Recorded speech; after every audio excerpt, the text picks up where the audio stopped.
Hello and welcome to online एडा for study bed for learning. दोस्तों स्वागत है आप सभी का ऑनलाइन एडा फॉर स्टडी यूट्यूब चैनल पर। इस वीडियो में हम बात कर रहे हैं कई बड़ी और लेटेस्ट अपडेट के बारे में जो कि संबंधित है यूपी टीईटी के एग्जाम को लेकर।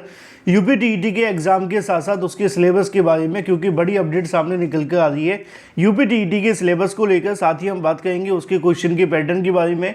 7000 नई एलटी गेट शिक्षक भर्ती के साथ साथ अगर बात की जाए ओटीआर आवेदन को लेकर, पीसीएस प्री की बात की जाए या फिर बात की जाए पीसीएस प्री की कट ऑफ के बारे में, इलाहाबाद हाई कोर्ट की एग्जाम को लेकर एक एक करके सारी अपडेट कवर करते हैं। चैनल को सब्सक्राइब करके बेल आइकन को दबा लें और वीडियो को लाइक कर दें, जिससे कि आपको रियल ऑथेंटिक जानकारी ऑनलाइन एडा फॉर स्टडी यूट्यूब चैनल के माध्यम से मिलती रहे। सीधे शुरुआत करते हैं पहली अपडेट के साथ।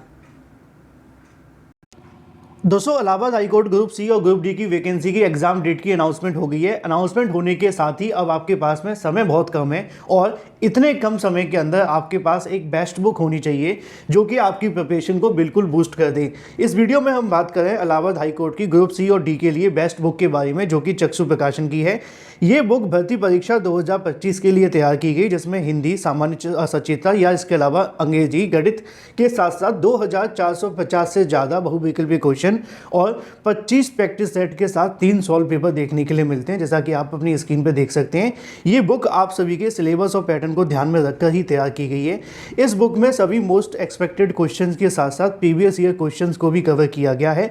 साथ ही साथ इन क्वेश्चंस की आप सभी को सटीक और सही उत्तरमाला व्याख्यात्मक हल के साथ दी जाती है। इस बुक को आप परचेस कर सकते हैं अमेजोन या फ्लिपकार्ट से या अपने नज़दीकी स्टोर से। सभी के लिंक मैंने आपको वीडियो की डिस्क्रिप्शन में दे दिए हैं। आज ही परचेस करें अपनी तैयारी को और मजबूत बनाने के लिए। और जो पहली अपडेट आप सभी को देखने के लिए मिलती है वो है आप सभी के लिए। सबसे पहले मैं पूछना चाहूँगा कि आप में से आज के दिन कितनी अभ्यर्थियों के माध्यम से पीसीएस यानी कि उत्तर प्रदेश की प्रारंभिक परीक्षा को लेकर आप सभी ने आवेदन किया था। आवेदन करने के बाद में आप सभी ने परीक्षा को दिया था। इस सवाल का जवाब अवश्य दे देना। और परीक्षा के साथ में आपका पेपर कैसा रहा इसके बारे में भी जानकारी आप सभी दे देंगे, तो इससे क्या होगा कि पता चल सकता है कि आपने इस परीक्षा को किस तरीके से देखा, आपके नज़रिए से परीक्षा कैसी देखने के लिए मिली। रही बात पीसीएस की प्रारंभिक परीक्षा को लेकर, तो पेपर के पैटर्न के बारे में आप जानते हैं कि देखो पेपर कोई भी आसान, कोई भी टफ पेपर नहीं होता है। ये बात सच है कि पेपर आसान टफ हो सकते हैं किसके लिए, जो रेगुलर तैयारी करते रहते हैं ना, जो लगातार अच्छे तरीके से प्रिपरेशन करते रहते हैं, तो उनके लिए क्या होता है कि पेपर मॉडरेट लेवल का होता है। इजी तो आजकल कुछ भी नहीं आता है ना। अब ये कोई शिक्षक भर्ती परीक्षा तो है नहीं बहुत ज़्यादा इजी पेपर आएगा, है ना। पीसीएस, आईएएस, पीसीएस जब आप बनने के लिए जाएँ तो परीक्षा का लेवल तो आपका बहुत ज़्यादा हाई रहेगा, इस बात में किसी प्रकार का संशय नहीं है। रही बात आप सभी के एग्ज़ाम के पैटर्न के बारे में, जो क्वेश्चंस पूछे गए हैं आप सभी के लिए वो काफ़ी अच्छे लेवल के हैं। अगर आप रेगुलर प्रिपरेशन कर रहे होंगे तो ये आपके लिए, जो मैंने अभ्यर्थियों से जानकारी ली है उनका कहना ये था कि मॉडरेट लेवल के क्वेश्चंस थे। अगर एक पीसीएस के 2-3-4 अभ्यर्थी जो लगातार कहीं ना कहीं कह सकते हैं कि 3-4 सालों से प्रिपरेशन कर रहे हैं, किसी का सेकंड या थर्ड अटेम्प्ट है, उसके लिए थोड़ा सा इजी हो सकता है। फर्स्ट वाले के लिए तो मुश्किल आपको देखने के लिए मिलेगी, लेकिन वो फर्स्ट अगर रेगुलर तैयारी कर रहा था तो ज़्यादा दिक्कत नहीं आई होगी। तो मॉडरेट लेवल का एग्ज़ाम इसको कहा जा सकता है, पैटर्न को, जो मुझे अभ्यर्थियों ने बताया है। आपकी क्या राय है वो महत्वपूर्ण है, कमेंट करके बताएं।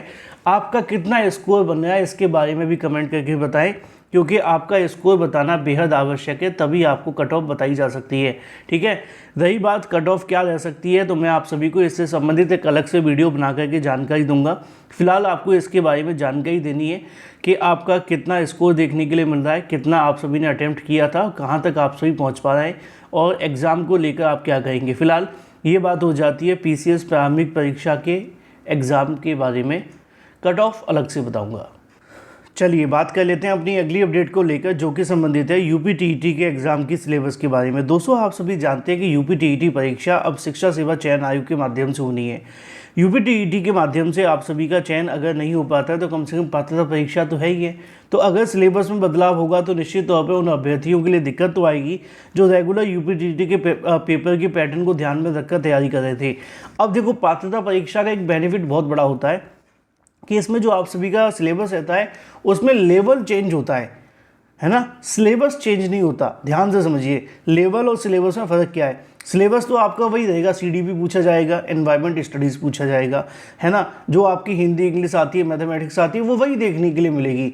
तो अगर आप इसको ध्यान से देखें तो आपका लेवल तो चेंज होगा, है ना, लेकिन सिलेबस चेंज नहीं होगा। तो यहाँ सिलेबस कहा तो जाता है लेकिन उसका लेवल बदलने वाला है।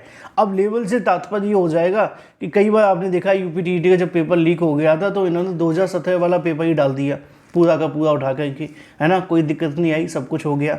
तो वो जो 2017 का एग्ज़ाम का पैटर्न था थोड़ा सा लो था। आपको पता होना चाहिए सुप्रीम कोर्ट ऑफ इंडिया ने भी एक आदेश दिया था, जब अपीयरिंग में यूपीटीईटी को लेकर मामला सुप्रीम कोर्ट में गया था तो वहाँ पे सरकार ये चाहती थी कि भाई अपीयरिंग वाले जो अभ्यर्थी हैं उनको हम आवेदन करने का मौका नहीं देना चाहते। सुप्रीम कोर्ट ने कहा क्यों नहीं दे सकते भाई, इसमें आप नौकरी थोड़ी दे रहे हो, इसमें तो आप पात्रता परीक्षा के रूप में सम्मिलित कर रहे हो, अगर एक अभ्यर्थी कर सकता है तो करा लो। इन्होंने कहा ठीक है। तो फिर क्या हुआ कि बड़ी संख्या में अभ्यर्थी चयनित होना शुरू हो गए। तो सुप्रीम कोर्ट ने एक सुझाव दिया कि भाई आप एक एग्ज़ाम के पैटर्न को इतना अच्छा बनाएं जिससे कि इन अभ्यर्थियों को थोड़ी मुश्किल हो पास होने में, क्योंकि अगर एग्ज़ाम का पैटर्न ही बहुत लॉलीपॉप होगा तो कोई भी पास कर लेगा। तो यहाँ पे क्या होने जा रहा है, आपके सिलेबस के अंदर बदलाव होने जा रहा है। अब बदलाव की जानकारी कहाँ से निकली, ये आज ही का सुबह का पेपर है जिसमें आप सभी को बताया गया था कि शिक्षा सेवा चयन आयोग ने कराया पाठ्यक्रम का रिवीजन और बदलाव को लेकर जानकारी।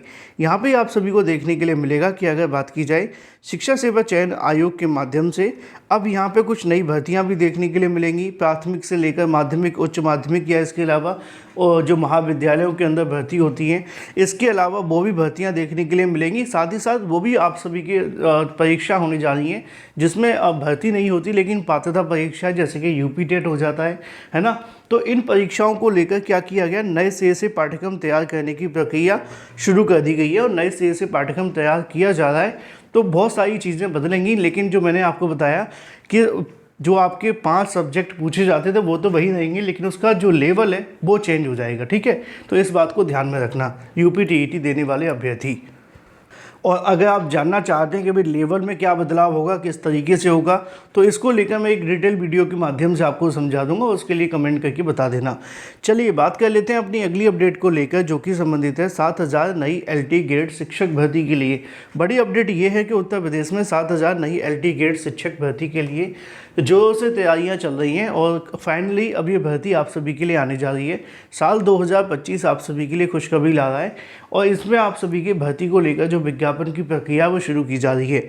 ऐसे में अगर बात की जाए तो आप सभी के लिए एक बड़ी अपडेट ये है कि अगर आप LT ग्रेड में आवेदन करना चाहते हैं तो आपके लिए OTR आवेदन शुरू हो चुके हैं।